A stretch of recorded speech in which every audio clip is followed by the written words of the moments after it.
All right. I think we are all here. Welcome, everybody. Welcome. It's exciting to be here. Sorry for the technical issues we had last time. I hope everybody can hear us today. So I think we will kick things off for today's AIS Research Exchange, part of the series Anatomy of a Good Paper. I'm Vicky, and I'm a research associate at the University of Innsbruck, and I'll be the moderator for today's session. I'm really excited to learn more about how to frame a good research contribution. So let me introduce our wonderful panelists for today. We have Debbie Campo. Debbie is Senior Associate Dean for Faculty Affairs and Research and Humpmas Distinguished Professor of Information Systems from the Carson College of Business at the Washington State University. Debbie has published numerous papers in MISQ and ISR and has been also former editor for these outlets. So Debbie is definitely most known for bringing up two major theoretical contributions to the AIS field. I guess you all have heard about computer self-efficacy and her paper about social cognitive theory, which are together cited over 11,000 times. And her recent research project focused more on IT adoption in healthcare settings. So welcome, Debbie. Morning. Our second panelist is Steve Sawyer. Steve is professor at the Syracuse University School of Information Studies, where he's also director of the PhD program. Steve has published numerous papers in JIT and ISJ, and he is editor-in-chief of the Journal of the American Society of Information Science and Technology, and was a senior editor for JIT for several years.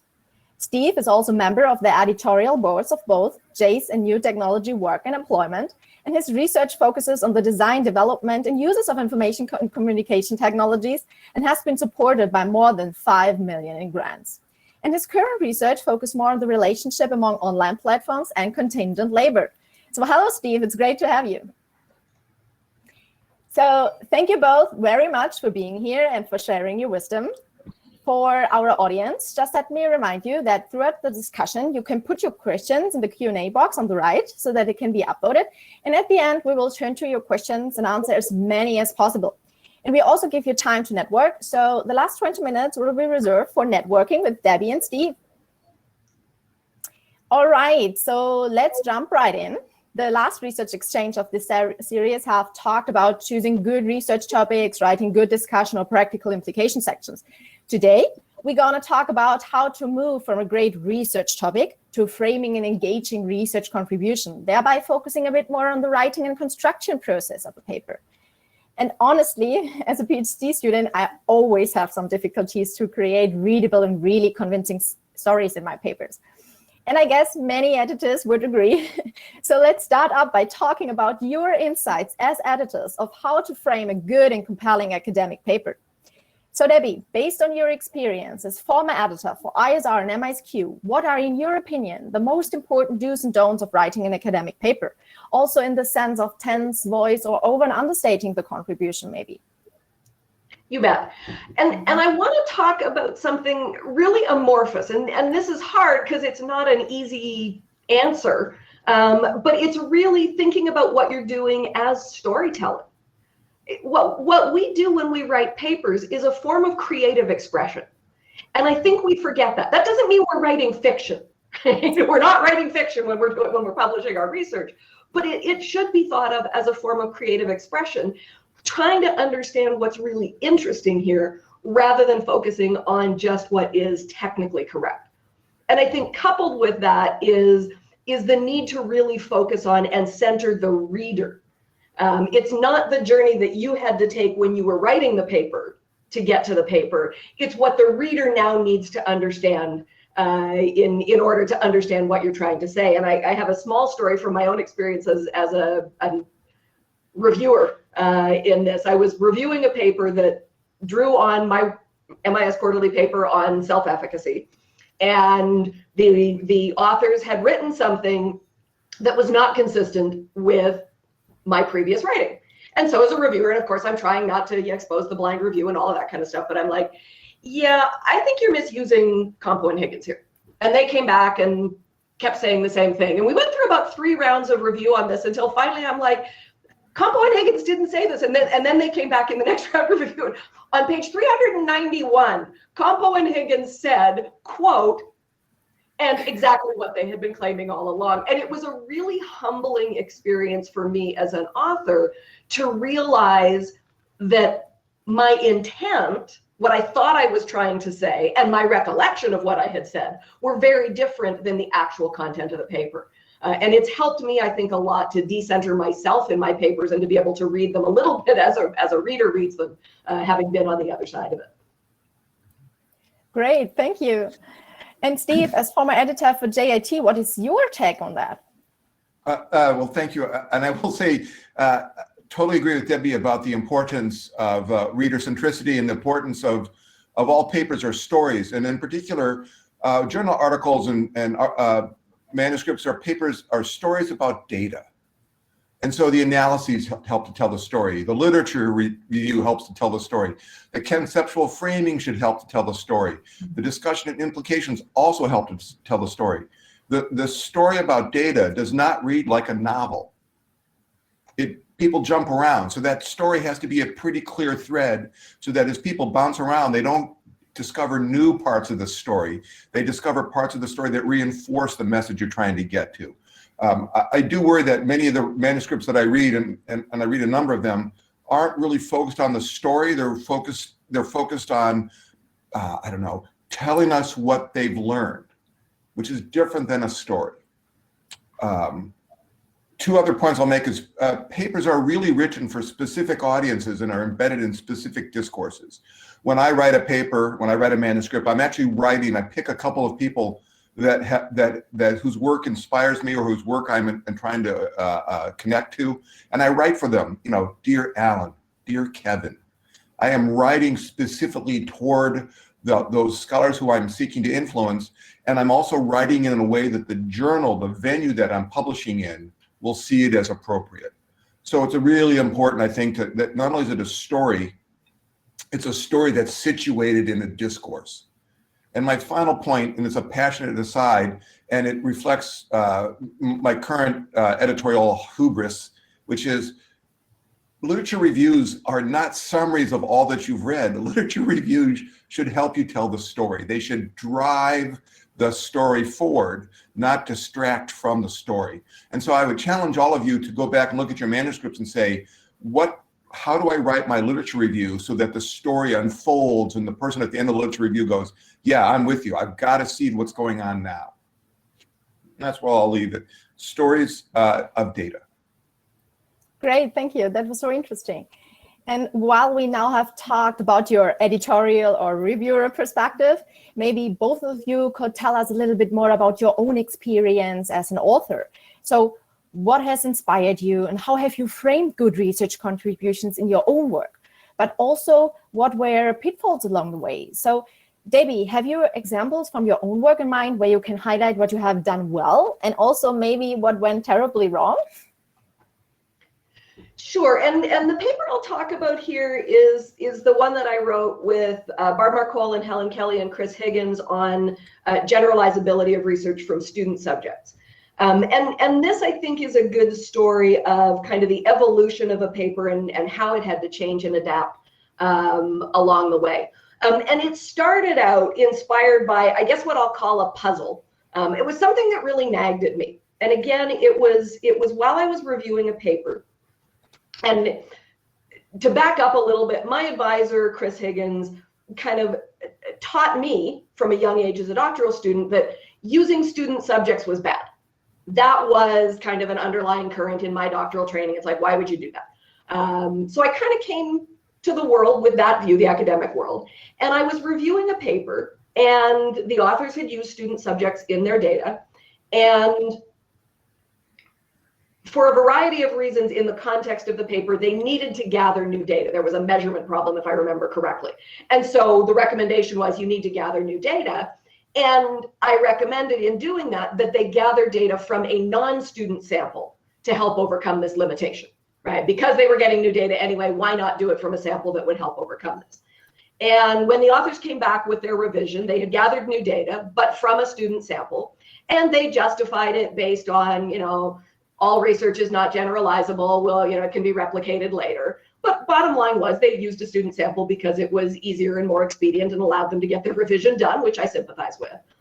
But I was really bothered by it because I felt like they had ignored something that I was saying, and I felt like they were running counter to something that I really believed. But the senior editor agreed with them, and the senior editor is somebody that I greatly respect. And so I'm like, well, okay, what's going on here? And so I got thinking about what did the literature tell us, and to me, the answers in the literature weren't very compelling. So Barb and I set out, and eventually Helen and Chris joined us to kind of test it out for ourselves. Let's gather our own data and see what's going on here. And being driven by that kind of underlying nagging puzzle that we couldn't sort out kind of helped us move along. So we gathered data, we tested a model, submitted the paper, and the authors trashed, or the reviewers totally trashed the empirical portion of the paper. It turns out when you try to conduct one study to talk about generalizability, reviewers have an easy target. It's like, how do you know your one sample isn't non-generalizable? It's like, well, you can't do anything about that. But as we went through the revision process, what we learned was the story we were telling was a little bit different. It wasn't students bad or students okay. The problem that we ultimately realized we had was the mindlessness of our scripted responses to it. The fact that I had learned student subjects equals bad, and the fact that these authors had learned students are fine, replicate it somewhere else, right? That there was no thought in this debate that we were having back and forth as reviewer and author. And that was the underlying problem. We weren't engaging deeply enough with the question of when and how are different samples appropriate. And so as the paper came out, if you know the paper, in the end, it has no data in it. The empirical study not only was unnecessary for us to tell our story, it was a distraction for the reader. The paper became better when we were willing to give up our data. And that was a huge change for us. We'd invested a lot of time in the data. I still think there's something kind of cool in the data, but it didn't need to be there. And so that willingness to evolve the paper over time and change it and think about what does the reader need, as opposed to what did I do and what do I want to, what do I want to say and how do I want to say it? What does the reader need to hear? Really helped us to get to a better contribution. Wow, that was interesting. And thank you. Steve, what is your opinion about that? Yeah, I like the story, so I was listening more than thinking. So I'll preface with a caveat, and then 4 lessons that I've learned. The caveat is that in my career, I've written for 3 or 4 very different intellectual communities, and being challenged when you write for information systems, or if you write for labor studies, or if you write for information science. Each of them has a different discourse strategy and a different set of expectations. So what I find is, and what I reflect on are 4 lessons along the way. One is, as I was moving along in my career, I began to realize the important point wasn't to get published, it was to get read. And so how can I tell a story that's situated well enough? And why do some of my favorite published, and what's going on between the cognitive dissonance between I think this is great and reviewer 2's absolute dislike of my paper, and so trying again to sit down and finish what I started, to say, does what I start the paper with is what I'm doing? And most of the papers that have been rejected, somewhere along the way I lost track of where I was supposed to go. And one of the things that I learned early on in my editorial career, and I credit John King with this, is pick up a manuscript, read the abstract, read the introduction, and read the conclusion. And if they don't align, you don't need to read the paper. It's not going to be very good. Just send it back and say, dear author, please line them up. And I've kept that in my head all the time, which is, does the start, and the end align? I have to say that I just finished reading proposals for an internal grant process here at Syracuse, and wow, that was really helpful. So finish what you started. And then I think the third point I'll make is be sure what your contributions are. And Debbie's example about taking the empirical study out, to make clear what because it wasn't helping make the contributions, right? It was defaulting to this empiricism that many of us in North America really appreciate. So I think that knowing your contributions, the 2 or 3 that you're going to make, and assessing, am I making that contribution with this? Am I advancing that contribution? Does this paragraph need to be there? My colleague, Kevin Croston, often takes a manuscript, moves every sentence to its own line and says, does this help? Does this help? Does this help? And I guess the final one I have to throw in, just because this has been a conversation in my school, more words may not make things better. So I tend to write long, and many of my comments are like, Steve, okay, that's great. So now when it gets half as many words, it'll be a good paper. And I would challenge all of us to say, can we write that more tightly? I don't think that academia encourages tight writing, but tightly written papers get read better. So I'll stop there. Can I add one thing to that about getting to tight writing? Because I think one of the things we don't do often enough is rewrite. We edit, but we don't rewrite. And editing is one of the things that brings up that overly verbose writing. So you've written something and it doesn't quite land either with a reviewer or when you go back and read it. So your solution is more words to the paragraph. And in your head, they all kind of fit in, and it's really hard to delete your own words because we all like our own words. And so it's really hard to do that. But sometimes you just have to start and say, okay, if I didn't have that paragraph, how would I write it now? And that's often how we get to tighter writing in the process. Okay, thank you. Yeah, I can totally relate to that. So that was really, really good advice. Well, when I start to write a new paper, most of the time I'm looking for papers that I can use as structural guidance in the early beginnings. Yeah. And Steve, maybe you can shed some light into your writing process. How do you create a readable story and compelling papers? And are there any secret procedures? First of all, I was trained as an engineer. And so when I started being an academic, it turns out that writing engineering prose is not always readable. It's anybody who's read a manual knows how my writing style looks. For me, learning how to write and learning how to craft a good story started with an outline. So I'm an aggressive outliner, and if there was a journal of excellent outlines, that's where I would submit all my paper, because once I have a pretty good outline, I'm like, why do I have to fill it all in? So I outline aggressively. So the outline, I keep it open. I use Word still. You can do this also in Google Docs, which I do. I use headers. I keep the navigation pane open on the side. I work on the outline quite a bit. If I make changes, I make changes to the outline. So I outline extensively, and if I'm making changes, I'm going back always to the outline. And then I edit, and this is to Debbie's point, I edit aggressively to message. So I outline for contribution and edit for message. And again, with a couple of my colleagues, Jane Fedorowicz once said, Steve, if you like that sentence so much, why don't you just create a document called Steve's Favorite Sentences and take it out of the manuscript, and so you don't lose it. And I like it with the verb engage. I don't know why I like the verb engage, but I have a colleague who will scan our manuscript and count the number of engages that I've used. And so outline for contribution and edit to message. That's really what I do.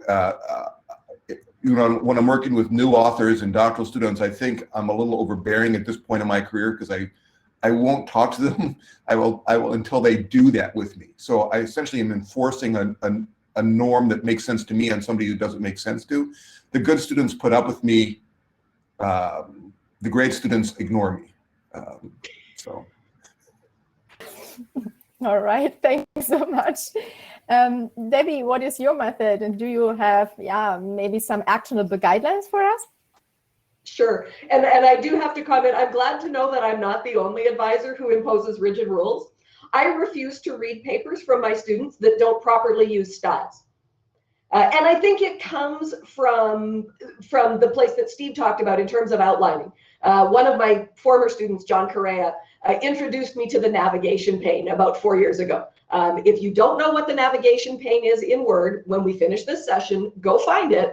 And it's incredibly helpful for document navigation, moving around your paper. It saves me a lot of time scrolling, but it is even more helpful for, as Steve says, that understanding the outline.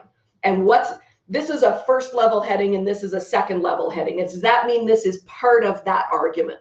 And so really, really thinking about the structure of your manuscript is super important. So yes, I am absolutely with that. And my doctoral students hopefully will take heart from the fact that I'm not the only one who imposes these kinds of rules on them.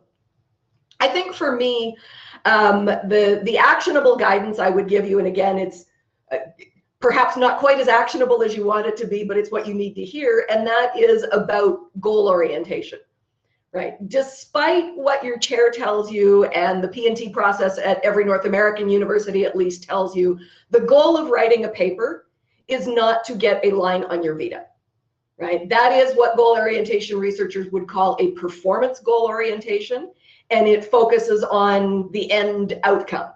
And it's not entirely within your control. There's a whole lot of problems with it. You need to have a mastery or a learning goal orientation that says what we're trying to do here is learn something. We can't forget that our job here is adding to the body of knowledge. We are trying to tell stories about data in order to advance our understanding of things. And if you can go into your paper with that, it makes you much more open to learning.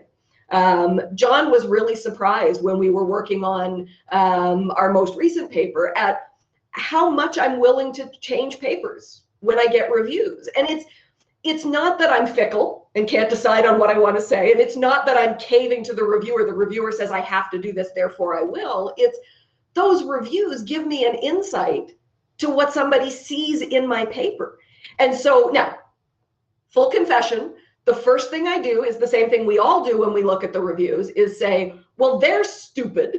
And did they not even read the paper? That is a necessary part of the revision process of reading the reviews and concluding that they were all idiots who didn't read your paper. But then if you're going to be successful, you have to get past that. You have to decide that reviewer 2 or reviewer 3, depending on whether you're Steve or Mom, is actually somebody that you would like and respect. And you have to understand and take on board what they're telling you. And even if they are missing the point, which is often what we see when we have these reactions, they've missed the point because of something you have done. You may not know what you have done, and it may not be exactly what they've said, but it is something you have done. And again, I learned about this, and remember my first comment was about storytelling, and now I'm on about my fourth story. I tell stories a lot. When I was a doctoral student, and I used to give stuff to Chris to read, I would get stuff back, and in the margin, he would say, H-U-H, exclamation mark, question mark. And I always thought, meant, I don't understand what you're saying. And so I would add to the explanation. Well, it turns out that wasn't what he meant at all. What he meant is, well, aren't you an uppity little so-and-so saying that what I was saying was actually almost offensive. And it wasn't until he and I talked about it that I realized I had been completely understanding his feedback wrong. And then I learned wherever he had a problem, there was something wrong. I might not know what it is, but there was something. So go figure it out. And again, go back to what's your contribution? What are you trying to say? How might this be interfering with it? And so that's kind of that's the learning orientation that I take to writing papers. Great, that was really good advice. Thank you so much. Just a quick reminder, when you have a question, please put it in the Q&A box so that we can, or that I can ask the questions later to Steve and Debbie. So what I sometimes realize, it is not the issue that the authors don't have an important contribution because we talked about it, right?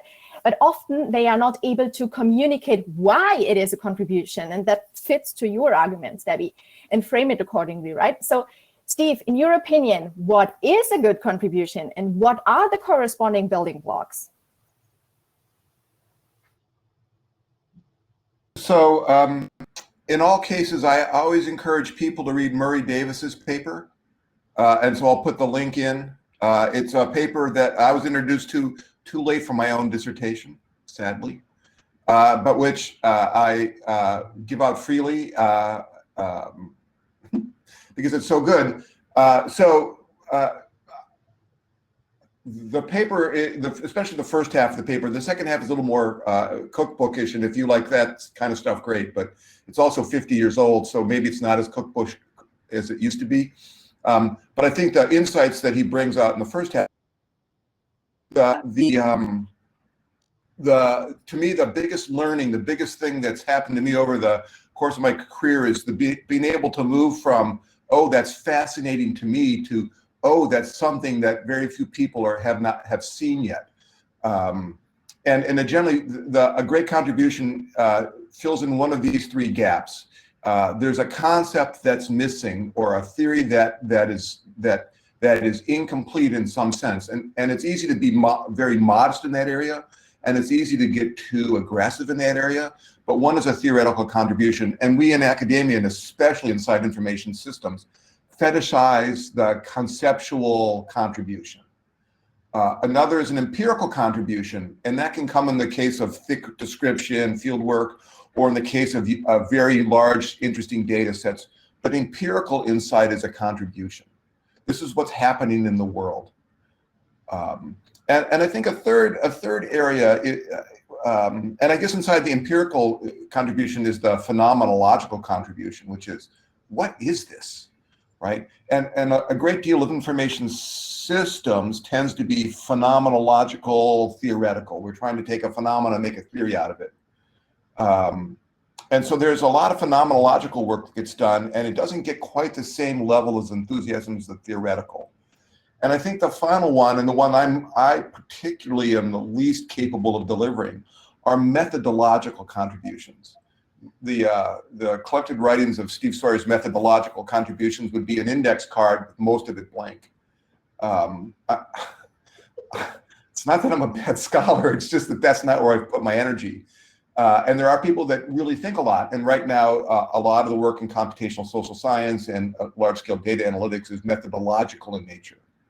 But the final point I'll make on contributions is a gap in the literature, filling a gap in the literature may not be a contribution. It just may be filling a gap. And I think the gap argument is one that when I see a gap argument paper, my first challenge is how important is the gap? Is it a conceptually important, empirically important, methodologically important, phenomenologically important? And I'll stop there. Okay, great. And Debbie, what is your opinion on that? Yeah, one of my former colleagues, a guy by the name of Larry Minor, attributed to his advisor, Alida Roth, the statement, yes, your research fills a much needed gap in the literature.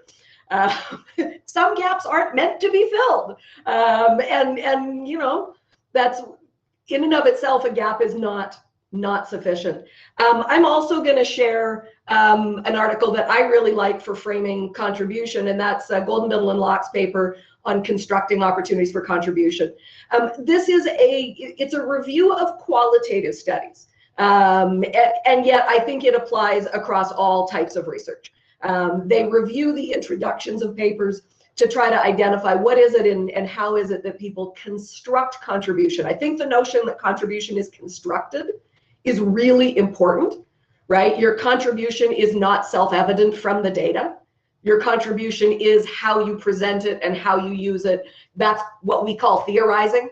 And it is about building your contribution, and it's why storytelling is so important. So I think that's a really important paper that helps me to build a good contribution. I also have to credit one of my former doctoral students for when I gave them Murray Davis's article to read, pointing out that particularly when you get into the second half, to Steve's point, which is the really cookbooky part, it's rather an ironically titled article by the end of it, because it is long and very dense, but nonetheless, it makes a really important point. Thank you. It's so helpful. I will note down the article. So, okay, while we have talked a little bit about storytelling and framing good contributions, we all know that research also might have some limits, right? So it's also always important to report this limitation in your paper. And I just have to admit, as PhD student, I always struggle to write the limitation section. First, because I'm honestly afraid to reveal too much to the reviewers and make them aware of the weaknesses of my paper in the sense of what did I do wrong as an author. And second, from my perspective, often the same limitations are claimed as, for example, we have done this study within just one organization setting, culture, or something like that, without touching the real limits, right? So I'm often not sure what editors and reviewers really want to hear and what I should actually report in my papers. So Debbie, what is your opinion on that? And yeah, do you have some advice for us or me? Sure. And your first point, I don't want to say it because I don't want to make the reviewers know something. That's super common. And I can also assure you that you not saying it isn't going to hide it. You've got a review panel of 4 or 5 people. They're going to find them all out. You're not hiding anything. And so just kind of get over that one. You can't hide it. The second thing I will say is, I think for me, the powerful thing is moving from the notion of limitations, which implies when we say it, stuff I did wrong, to the notion of limits, which implies boundaries. And I think reframing limitations from stuff I did wrong to boundaries on what I can claim is an important mental move that helps you to write it better. Remember, most of the time, the limitations of your studies are purposeful choices that you made. I decided to do an experiment, and I had good reasons for deciding to do an experiment because I wanted to exert control to be able to talk about cause and effect. But as soon as I have done that, I run the risk that what I've done may be a little bit contrived in terms of how it would play out in the real world, right? It doesn't have ecological validity to the real world. But okay, go back to why did I make that choice to do that experiment? And remember that there were good reasons for it.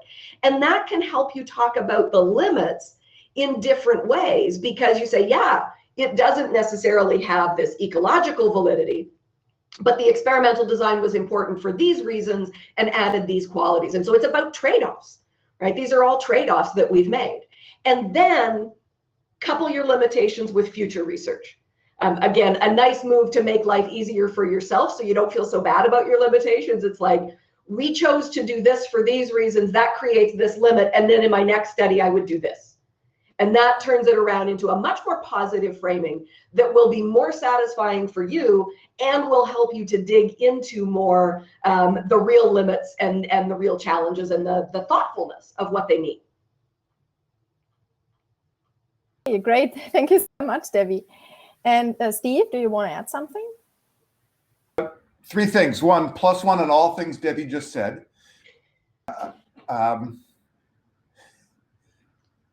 The second thing is, one of the places, Debbie pointed out 2 places where you can lay out your limits or constraints or decisions in the methods in this future research. Another one is at the start where you say, this is the space, or this is the scope, or this is what I'm going to do. So boundary conditions at the beginning of the paper frame what you're going to do and guide the author into, or guide the readers into what you're going to do. They could disagree with your choice, but they can't disagree that you made the choice, right?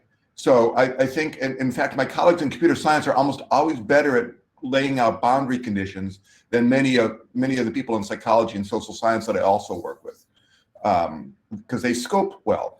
I want the second, so that's the second thing. The third thing is I want to share another oldie but goodie. Not that I have anything about the page. They don't know me. I just think this is a really, really good book about the kinds of judgment calls, the kinds of decisions you're going to make that are going to bound what you do. And it's written more as you will have to make some research decisions. You should make them proactively instead of reactively. So there you go. Great. Okay, perfect. Maybe I can ask one last question. I come to the 2 questions we have from the audience. With regards to the compelling story you talked about earlier, it is also important to provide the implications for further research, and Debbie talked about it, and in the end. And I often struggle to find the right balance between presenting interesting implications and not outstripping the data or over-interpreting the results. And yeah, what would be your recommendation on that? I don't know. Who wants to take that? Maybe Debbie, you start? Or? I love Steve pointing at me. Thanks, Steve. I'll keep talking because, you know, everybody who knows me knows that I hate to talk so much. I think for me, what's important here is two things. One, honesty, in the sense of the data don't tell me this, but the data make me think this, right? That's kind of what you're saying with those interesting implications that go beyond the data. The data didn't tell you this, but the data made you think this. There's another word for that, and it's called theorizing, and it's a good thing. And so taking your data and going beyond it in the discussion section is part of what you want to do, but it has to be rooted in that. You have to be able to tell the story of how did the data make you think this? And there needs to be some connection there. It's not the thing you sometimes do in your head where you go from thought A through this weird random process that involves what you had for breakfast and what your dog's doing to get you to random thought B. That's not a helpful thought process in a paper. Again, doesn't fit with anything we've been talking about. But if you tease out the connection of how did you get there in a theoretical sense, then you're actually really adding value, and you should do more of it. You know, when you look at your data, why is that, right? Okay, we observed this, and it seems to suggest this. Why? What else might that mean? What else could I do with that, right? Those are the kinds of questions. Keep asking yourself why, what.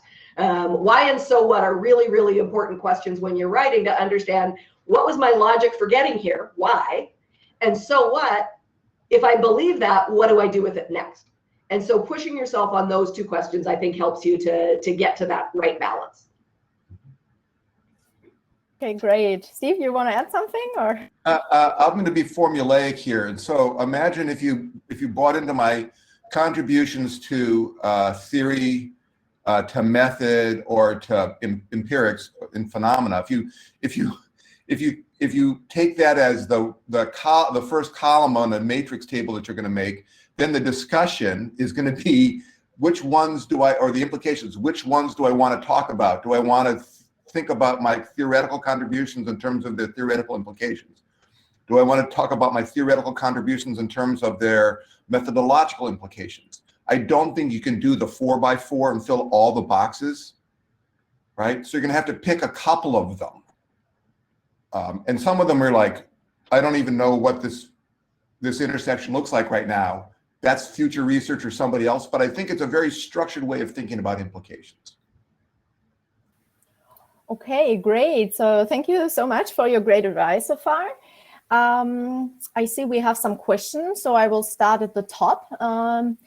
The first question is, in the write-up process, how can I avoid getting entangled in details rather than defining and outlining the concrete problem? Maybe, or who wants to take this question? Is there something missing? I maybe not Debbie again. No, I guess what the authors or what the author mean of this question could be that also some papers have huge gaps between a promising introduction and the rest of the manuscript. So to say, they overpromise in the beginning, and which leads the reader having too high expectations that are not fulfilled later on, or something like that. And so they are entangled and in the details rather than defining the concrete problem. So to work out the gainful contribution, right? So maybe Steve this time. No. This gets to my point about the outline and being very focused on the contributions. I wouldn't start writing until I'm pretty sure what my contributions are. And if it's an empirical piece, then that means I've done a lot of the analysis at that point, right? I probably have either a ground up or an empirical sense of what's going on, or a conceptual sense of what's going on. Generally in my work, it's probably meeting in the middle and bouncing around. But I wouldn't start developing the paper until I had that pretty well nailed down. And that outline is where I would nail it down in a couple of sentences. And then if I don't find that clear enough, if I'm struggling, if my colleagues or co-authors or an early read struggles, then I'm going to go back to the outline and go back up to the high level and to see what I have to do. I think that a lot of people start writing and then have to unpack or add as they write. And so the contribution gets lost because they haven't thought through before they started. You are walking and talking, so to speak, instead of finishing your thoughts before you start to move. And I mean that sincerely. I know that it's not perfect. You will think and learn as you write, but if you're not clear about that at the beginning, it will be hard to come clear as you go, because it will change every time you wake up. Okay, great. Debbie, you want to add something, or? I think it comes back to outlining, back to what Steve said, and it's about knowing what you're trying to say everywhere through the paper. One of the exercises we do in our doctoral seminars is we have the students go through and create topic sentence outlines for papers they like. So you find a paper that's published and you go through and you take out the first sentence in every paragraph, right? And when you do that, you should be able to follow the story. There's a couple of things that are a little bit weird when that happens, because not every topic sentence is the first sentence of the paragraph, but it actually works better than you might think it does. And what that does is it says, it focuses you in on, what am I doing in this paragraph? What's the point of this paragraph? It goes back to Steve's notion of the sentence by sentence structure of the paper. I've never been able to get myself to that level of depth, but paragraph by paragraph, what is this paragraph for? What am I trying to say here? And I think always asking that question and then being willing to write and rewrite are the ways you avoid getting bogged down in the details. Okay, thank you so much. To the second question. When exactly should I stop discussing my contributions, and when do I have enough contribution? When you have 3. Oh, sorry. No, go ahead. And honestly, there is, we kind of look at contributions, and it's like, when I'm sitting down to write contributions, I'm going, I need 3. It's a weird thing. It's nonsensical, but it is a way most authors, or many authors, tend to think about it. It's more than 2, less than. If you get too many contributions, you're probably a little too scattered. You haven't focused enough. If you have too, so it's a very rough tool, but I actually use it. And I totally agree. And so I've been joked that almost everything about all my papers are in groups of 3, right? I have 3 insights and 3, everything is, 3 is a very stable number. But beyond that kind of truism, I would say this, when you're doing the discussion has to deal with, I think, 3 or 4 things.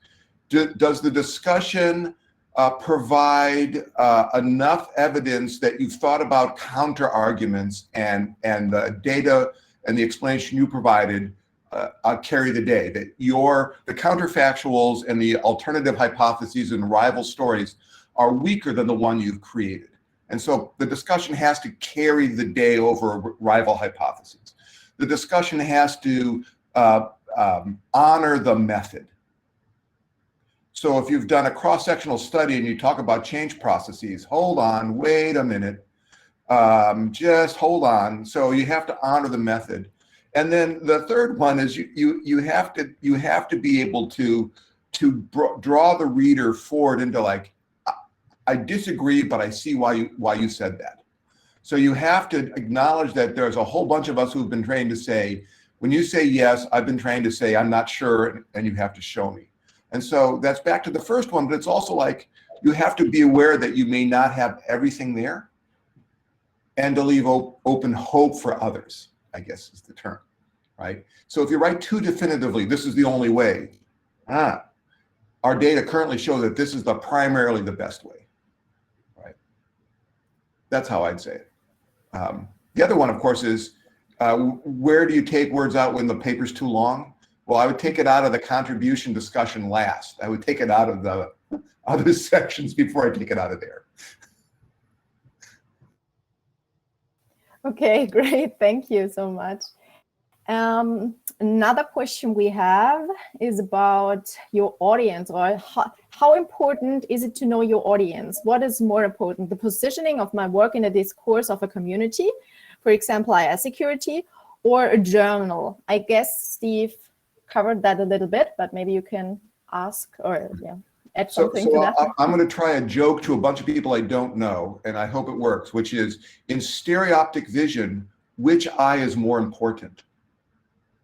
And what I say by that is, when you're writing for an audience who's going to read a journal, right? The audience of scholars may be a specific group, a subgroup, a community, a tribe in that journal space. You have to write for both. You don't get to pick and say, I'm going to ignore MIS Quarterly's guidance and styling. I'm just going to write for my buds in my community. It's not going to move through, right? In the same way that if I write a beautifully crafted MIS Quarterly piece that nobody in security believes, it's not going to move through.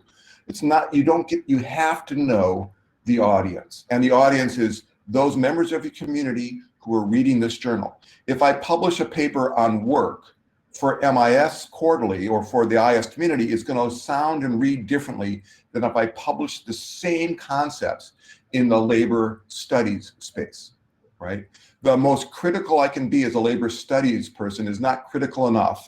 And the least critical I can be is often too critical for information systems. So I found a beautiful space where I'm not quite critical enough and I'm too critical at the same time. That's cool, and it challenges me. But you have to know both the audience, the readers, and the venue. Okay, great. Thank you, Steve. So another question. For our top journals, it is almost becoming an expectation to have secondary questions or second and third studies. When would a secondary study not be necessary, or when it is a single study enough? Who wants to take that? Debbie. I think there's a lot going on here. And I think one of the things I will stop and say is, our top journals have no rules that say second and third studies are necessary. Nowhere in the guidance given to editors or reviewers is the guidance that says, if there's not a second study, say you need it. It feels that way. I totally get it. It feels that way, but I mean, a single study is enough when a single study makes the contribution that you're trying to claim. That's ultimately what it is. Often, the contributions that we want to make are such that multiple pieces of evidence make that contribution stronger. So there is good reason why that often happens, but you should not set out believing that that will be necessary. One of the things that happens, and I went through this with a co-author who's like, MISQ won't publish it unless it has 4 studies. What that leads you into is a belief in the lack of importance of any one study that allows you to take shortcuts in the research that guarantee you'll need 4 studies. If you actually stop and say, what would be a single study that would satisfy this contribution, you give yourself a chance of doing that. Now, at the end of the day, it may not do that. The reviewers may look at it and may identify something you've missed, which will lead you to need a second study. That's fine. But, yeah, it's common, but it's not actually a rule. Okay, thank you. Steve, you want to add something for the last question? Well, only to say that I have no comment on this other than I imagine that multiple bad studies are not nearly as good as a single good study. And really what we're getting at is, what's the contribution you're trying to make, and what do you have to do to make that contribution? I'm super impressed when there's a very carefully planned out multi-study paper. And I'm super sad when I reject a paper that has several chunks of studies that don't make any sense to me.